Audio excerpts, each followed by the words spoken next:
अझ के बिग्रिन्छ त्यसकै कारणले गर्दा यहाँ बसन्तको घर बिग्रिन थालिसक्यो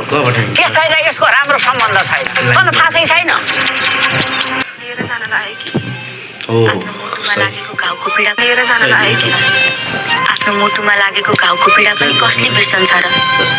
त्यो घाउ निको भयो भने पनि खिल बनेर बस्छ म त कहिल्यै हे भगवान यो सिर्जना कति चाहिँ घमण्डी भयो कि हुन त बिचरा ती बुवाको के चाहिँ दोष थियो र बिचरा उनले कति मन दुखाइन् उनकै घमण्डीको कारणले उनले बसन्तसँग छुटपत्र हुन पुग्यो मतलब उनीसँग बिछोड भयो तर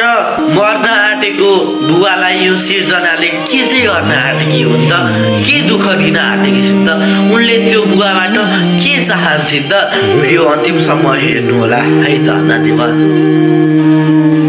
हजुरहरूले युट्युब च्यानल सब्सक्राइब गर्नुभएको छैन भने सब्सक्राइब गरेर बेल आइकन बजाउन पनि नभुल्नुहोला धन्यवाद।